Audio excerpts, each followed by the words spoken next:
serve for allowing me to share the word of God. And my chosen passage is Romans chapter 11, verse 17 to 20. Let me read out first. And if some of the branches be broken off, and thou, being a wild olive tree, wert grafted in among them, and with them partakers of the root and fatness of the olive tree, boast not against the branches, but if thou boast, thou bearest not the root, but the root thee. Thou wilt say then, the branches were broken off, that I might be grafted in. Well, because of unbelief, they were broken off, and thou standest by faith. Be not high-minded, but fear. May the Lord bless us with the reading of His holy word. Let me pray. Father God, please help us to understand your word. Help me in delivering your word. Commit our time and everything into your mighty care. In Jesus' name I pray. Amen. Firstly, I want to draw attention that firstly I start with the difference of animals and human beings. For that I will take pig. For that animal I will take pig, since I have pig. Okay. When we look to animals, firstly we put together, right? And firstly, when they put together, they come from different place, different owners. They have different treatment. Firstly, they are fighting, they are biting each other. But the longer they are putting together, they can live in harmony, they can live in peace, they do not fight anymore. But when you look to human beings, the first time we come together here, if I take that, it seems like we all are very good to each other, right? And the longer we stay together, there are more problems. That will be the first difference between human beings and animals. So here, what I wanted to say is that this is Romans 11 was written by Paul, as we already know that it is a letter to the Romans and Jewish and the Gentiles, and that there is a division in the church. And Paul's purpose of writing is to bring up all those unity together among them. And here, Paul is using the analogy of the olive tree to describe the relationship between the Jewish and Gentile believers. And as you reflect this message, I request that what does it mean to be grafted in Jesus Christ, and how can we cultivate humility and unity in our relationship with one another, and what warnings can we take away from Paul's words about the dangers of pride and unbelief. For that, I want to entitle my message as Grafted in Christ equal to humility. Our context is to warn the Gentiles Christians not to be arrogant and to be boastful, not to be boastful because of their inclusion as a part of God's family members, because they are chosen just because of their faith, not because of their merit and their ability, but it is God's grace and mercy. So I want to entitle the first point will be consider not superior to others, verse 17 to 18. The Greek word here superior is katakaukomai, which means to exalt against, overboast against, or rejoice against. And the word branches in Greek is klaros, which means a twig or bough or branch. Here Paul is explaining that the Jewish and Gentiles believers in God's plan of salvation he is using metaphor of an olive tree. Here his intention is to warn against pride and arrogance. He wants the Gentile believers not to be arrogant and boastful about their inclusion in God's plan and their inclusion in the olive tree of God's covenant people. With some of the original Jewish branches have broken off, Paul here he emphasized that salvation for both Jews and Gentiles is by grace through faith and not be based on their ethnicity and merit. Here, if I take one example here, not to boast against, here I will use our local dialect. There is a word saying that Vabang nalam kihihna. I hope that some of us will know that. One is enjoying his life, one is happy, but the other is that your happiness is a sadness for me. It's like that. So Paul is telling that giving warning that the Gentiles should not boast against over their inclusion in God's covenant people. And we all live under the same sun. We all live under the same moon. The song says, why can't we live as one? That is the purpose, why Paul is writing this letter to the Romans Gentile believers. And the Gentiles themselves were not the source of blessing any more than believing Jews had been. So, what I want to say here is that imagine that a branch has been grafted into a thriving olive tree, but the branch did not naturally belong to the tree, but nourished by the roots. If the branch start to think by saying, I am better to the other branch, it would be foolish. Without the tree roots, the branches would wither and die. Here, there is a very closing friend of mine who got married to one girl, and this is from a true story that the girl was coming from a very good background.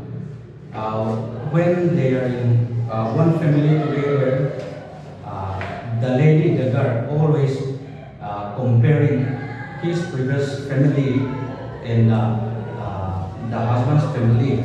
So the husband father cannot bear it anymore.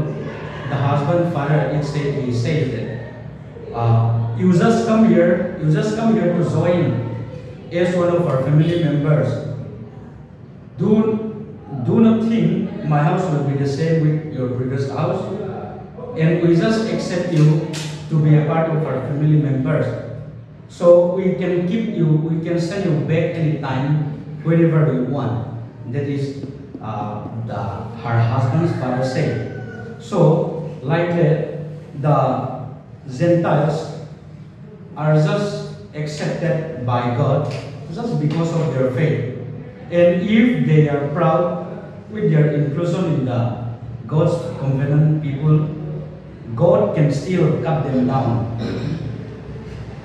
As it says in Philippians chapter 2:12, continue to walk out your salvation with fear and trembling. Grace is given not to make us proud, but to make us thankful. The law of faith excludes all boasting either of ourselves or against others. Here, one more thing that I want to say is that there is a man in one village. He have a quarreling with one man with the same family, the same villagers, and the other man says to that man, there is nothing which will be useful from among your side. You are useless, but the only thing that help us is that you make our village long because of your house, right? There is a very small village. There is a field. Just because the man was living on the bottom of the village, the village extension is become longer. That is what he mean. So just like that, sometimes we think that we are we are the one, we are the most person, we are the one who can do everything. But in one way, we can be a stumbling block for others, right? So, as a grafted branch, we are to nourish by the root of Christ, and this dependence on Him should shape our identity, relationships, and service to others. By embracing this reality, one can live out our faith, humility, gratitude, and a depending connection to Christ. So, the next point will be humble in God's mercy. Verse 19. You will say then, branches were broken off so that I could be grafted in. Here, mercy in Greek is elios, which means the aspect of God that causes him to help the miserable. Thus, the grace is the aspect of his love and moves him to forgive the guilty.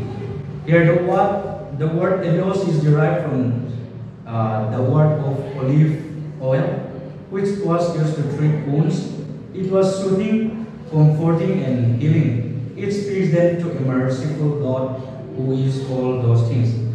Here, the Greek words broken off is ekeo, which means to exclude or withdraw from fellowship, shut out, exclude, make no room for him. The olive Israel, the people of God, as you already know that. The wild olive is the Gentile, but the olive Israel began to grow weak and unproductive. All branches were therefore cut away and graft was made from the wild olive. And the Bible says that in John 15:2, he cuts off every branch in me that bears no fruit.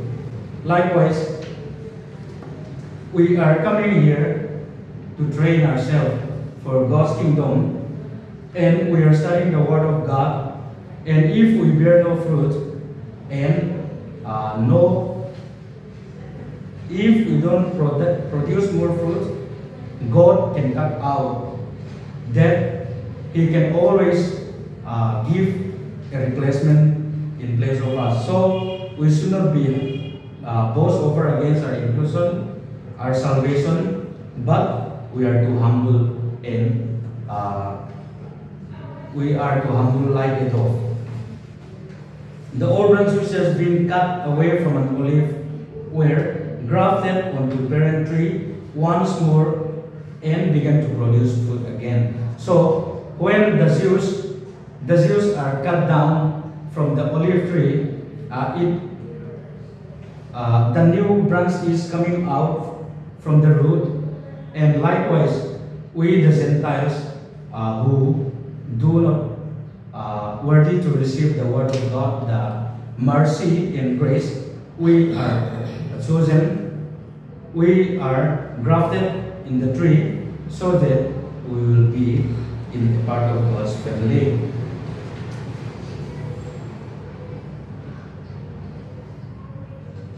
There is an orphan boy. There is a boy who is orphan, who is looked after by his maternal husband, his maternal mother, husband, let me say. And he was so disobedient. He always disobeyed his maternal mother's father. So one day, that the man cannot control himself.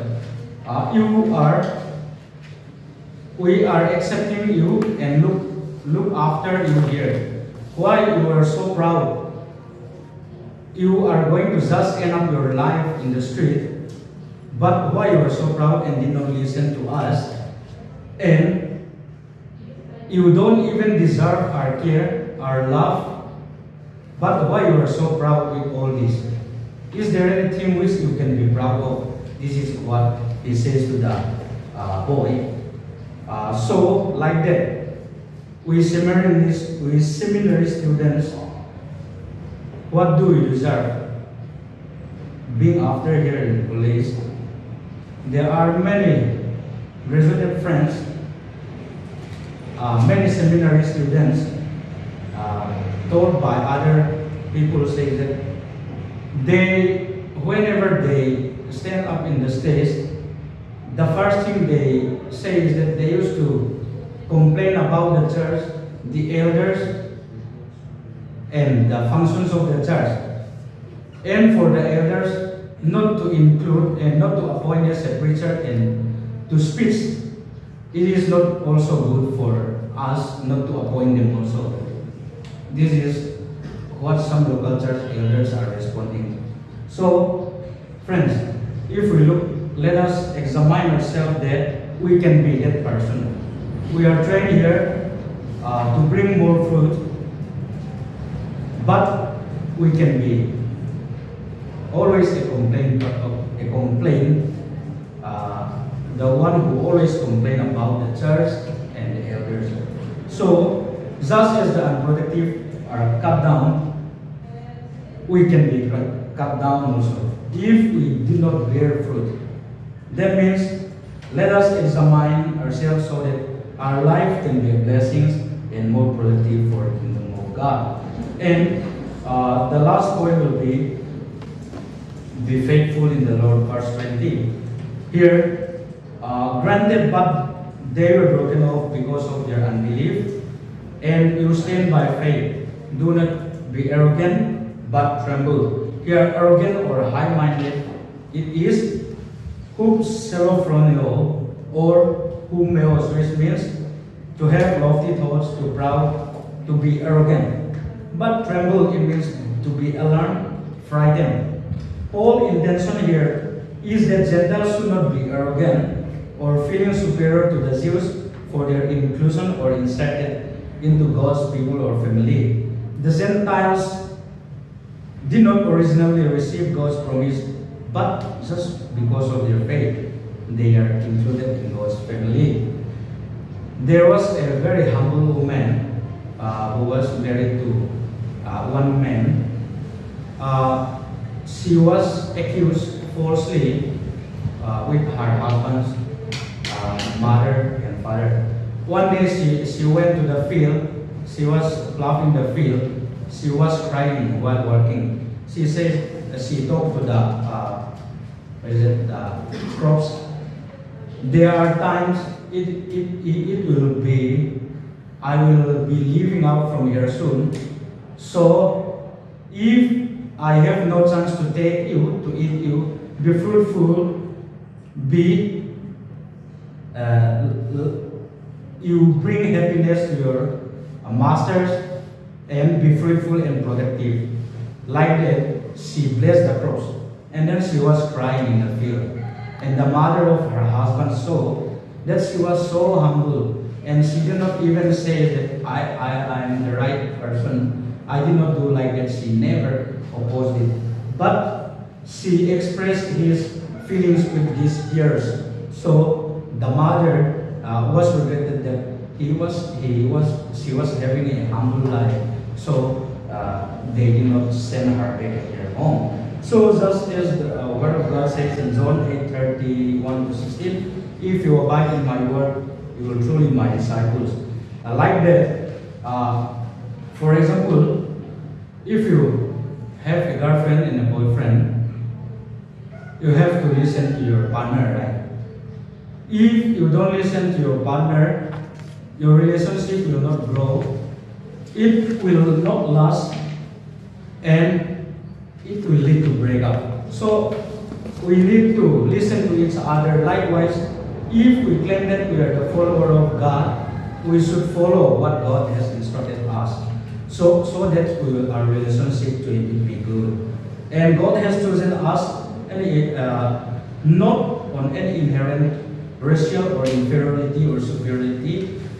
It's not about our worthiness, and it's not about racial, ethnic, social, intellectual, or even our moral, but because of His grace and mercy.